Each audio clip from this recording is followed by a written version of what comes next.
Right, relativity. Einstein's relativity is built up from false claims. I will now go through an example of how those who advocate Einstein's relativity just build up a mountain of false claims. An example of this is here. Go to this place. Don't particularly know who Stargazer Nation is, but it's a sort of typical thing. I believe it's an Einstein say. So go to it there. If this was true, it would be quite an easy way into accepting Einstein's relativity, but it's not really true. It's just a mountain of false claims.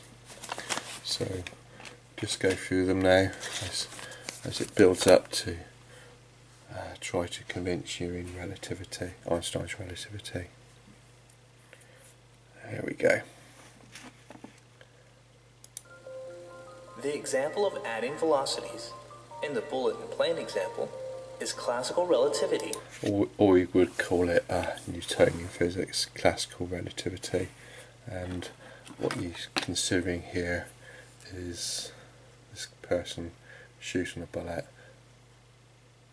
from his rifle and this airplane moving, and ignoring things like air resistance and so forth. The velocity of that bullet would be added to the velocity of the airplane. And that would be in Newtonian physics, classical physics.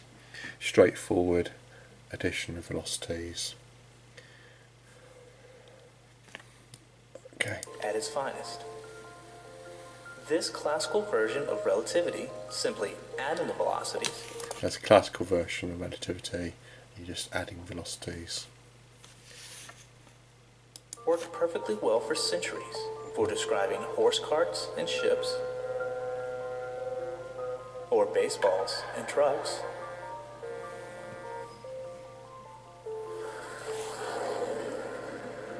Even airplanes. So that's all good Newtonian physics. That's all Newtonian physics. Newtonian physics is dealing with that. This is what he's calling it, classical physics. And rockets and bullets. But the relativity of classical physics is merely a very close approximation. So he's now calling it an approximation, and that's false actually, but we are going into that anon.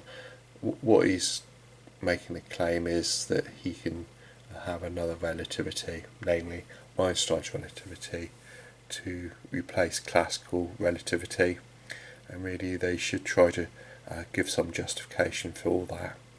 So just making a claim that classical relativity is an approximation is not good enough. You've got to justify it, and actually he's not going to do it. He's just going to make false claims. To reality. At very, very fast speeds, classical relativity breaks down. No, it doesn't. That is just another false claim. And I can actually go to my video here, and I've gone into explanations on this video how they get the maths for special relativity. They form this sort of triangle, and you sort of say, why are they doing that? Why are they doing the maths that way?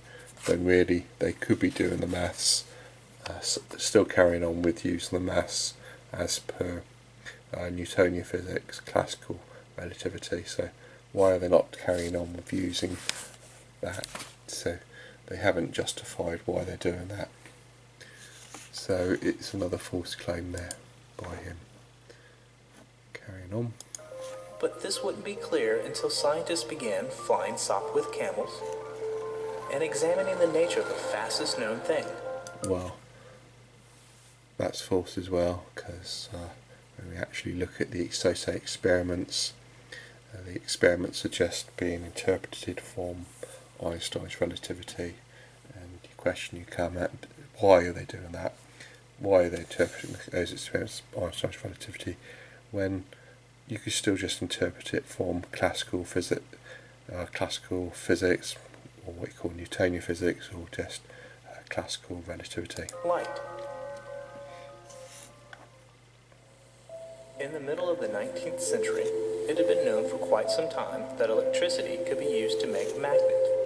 Yeah, we're going on to electromagnetic theory now, and some of the trailblazers in that were Faraday and Maxwell. Maxwell worked out a lot of the maths on it, and they're getting onto that at the moment. And that magnets could be used to make electricity. But the man who made the first color photograph, James Clerk Maxwell, unified everything known about electricity and magnetism in 4 magnificent equations. And these equations described an electromagnetic wave that would travel through the empty space at exactly the measured speed of light. Yeah, so you could call them electromagnetic waves, which light is a part of, light waves, and they're travelling at a certain speed, as you get from the equations, and they call that speed the speed of light, and you've got to consider it, so say in vacuum, free of fields and so forth. And in fact, this wave was light. According to Maxwell, light was an electromagnetic wave that moved through empty space with a speed of 186,000 miles per second.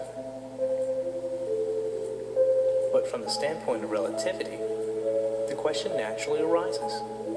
Relative to what? Exactly, relative to what? So you get in the speed, and it's a question of what's it relative to. The equation seemed to say that light moved at 186,000 miles per second relative to everything. That word he used was seen, and that is false, actually, because it is an interpretation that you want to have the same value of speed to all inertial frames. There's no reason for doing that. If you were going by classical relativity, you would have the speed as being different. And of course I go back into when I go to doing the maths on it, what it seems to be, as pointed out in this, when they do the maths for it, they kind of do that maths, and really you could just carry on and do that maths where you've got different speeds. You've got C there, velocity for speed that V there, and the speed there, and you've got different speeds, and that's dealing with light. You could do that and you would still be dealing with Newtonian physics, or classical relativity as he's calling it. So why did they suddenly change the maths? There's no explanation for doing that.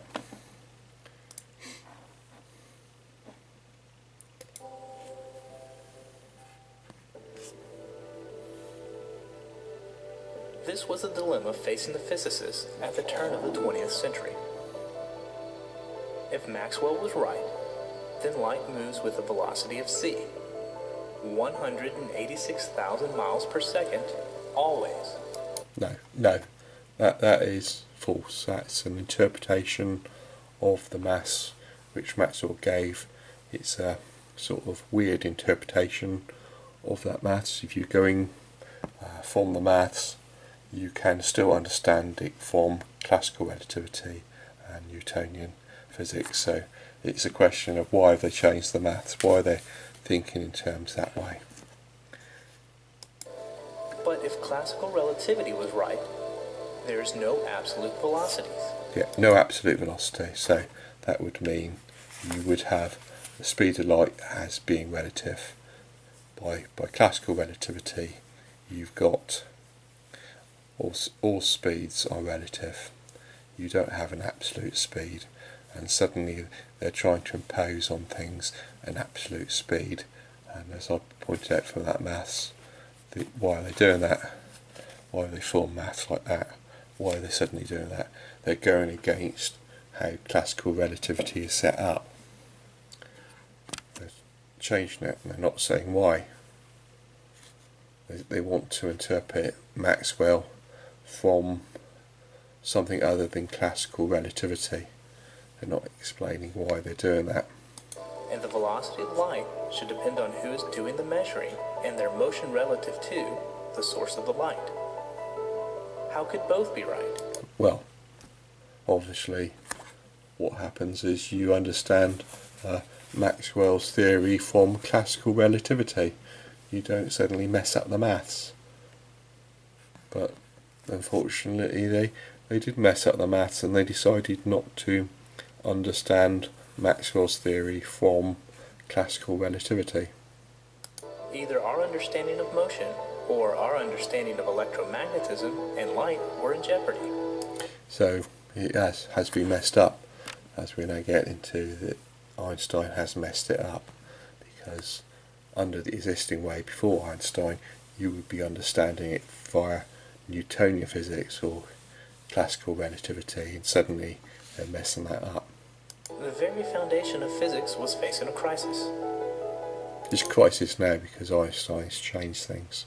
A 26-year-old patent clerk named Albert Einstein would provide the way out of this crisis. He didn't provide the way out of the crisis, he actually created the crisis, because before Einstein you would have understood Maxwell's theory from classical relativity, and now suddenly it's being understood from Einstein's relativity. So Einstein has created a problem instead of solving any problem.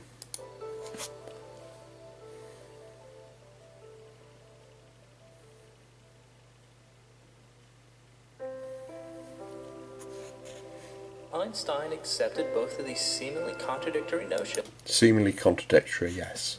It's seemingly contradictory. It's the interpretation of Maxwell's theory which is contradictory. It's in conflict with classical relativity. It's why have you decided to make this strange interpretation of Maxwell's theory? It's not an acceptance that Maxwell's theory is different to classical relativity. It's instead you are trying to interpret Maxwell from something other than classical relativity, and there is no justification given for why they're doing that. Instead they're making out pretense that there's some change going on here. And changed the course of science. He accepted the idea of relative motion, but restated it as follows. Any person moving at a constant velocity will observe the same laws of physics that is stated. And under will observe the same laws of physics, and under classical relativity, those laws of physics would be that the speed of light was relative. And that boils down to, as I say, the maths which I've shown. That is the maths. So why have they changed it to that maths if they haven't justified why they're doing anything? We're going through these equations up here. This is velocity equals acceleration times time, or probably think it more as speed as the magnitude of velocity. Momentum equals mass times velocity. Force equals mass times acceleration. These are all Newtonian physics equations. And you've got Einstein in the middle there. It's sort of like, well, he's going to mess all that. That's going to mess all that up. That's Newtonian physics, and he's coming along and messing all that up. Go back a little bit. Pick it up again. Will observe the same laws of physics that a stationary person observes. And the laws of physics is the speed of light is relative. And that is, what I mean by that is the speed of light, which they're talking about, is in a vacuum, free of fields and so forth of influence. So that's going to be the speed, what they're going to define as the speed of light. And since the speed of light is part of the laws of physics, Einstein postulated that all observers will measure the same. So he postulated, at his guessed. He made a guess that all observers will measure the same value for the speed of light, and that completely violates classical relativity. And so why is he doing that? That is the issue. Why do you make that change? Why do you suddenly violate classical relativity? And he's given no reason for that, and all he does is change the maths around a bit. He sort of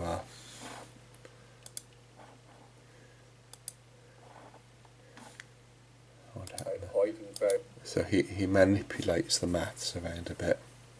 You've got variable light speed, but rather than accept a variable light speed with the maths, you sort of like manipulate it around and you make time vary instead. You get relative time and you get relative distance, or what you would call relativistic time and relativistic distance. And so suddenly you're doing that instead of dealing with what would be relative light speed. And sort of like, why are you doing that? He's giving no justification for anything he's doing. Speed of light, regardless of their state of motion.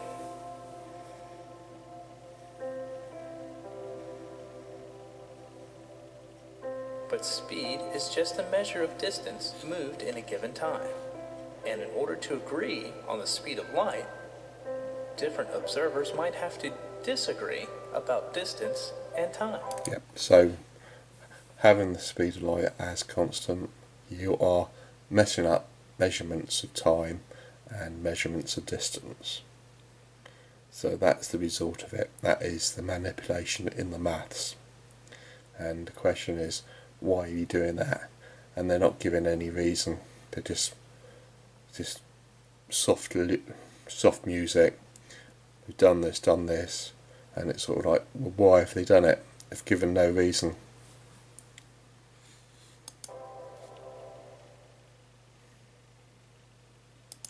So that's the end of that little video. So that sums up the false claims they make when it comes to Maxwell's theory. As I've dealt with this one, Maxwell's electromagnetism does not predict special relativity. It doesn't give you this light speed constancy between all observers in the sense of what Einstein's talking about in special relativity for inertial frames, in vacuum, for fields and so forth. You don't get any of that. You don't get this constant light speed for all observers. It's just a mess in the maths. You're just messing up the maths. The existing physics is what he's calling classical relativity, and light speed is variable. So why the change? There's nothing from Maxwell. There's nothing from Maxwell's electromagnetic theory. All you're doing is giving a very weird interpretation of those equations. So that's basically it. It's all built up on lies. It's not telling you the correct things at each step. It's just building up and up and up and up, mounting and mounting the mountain of lies. It's not telling the truth. There is nothing there. And then from special relativity, that mountain of lies, you then start building up a more mountain of lies to give you general relativity. And sort of like, why are you doing that? Why are you creating all these false claims? You're interpreting experiments from special relativity, and then you're interpreting them from general relativity, and all you've done is you've played around with the maths so that you're not interpreting from the correct way of doing things, namely of classical relativity or what we also call Newtonian physics. So why have you messed it up like that? There's no convincing on that. There's nothing. It's a mess.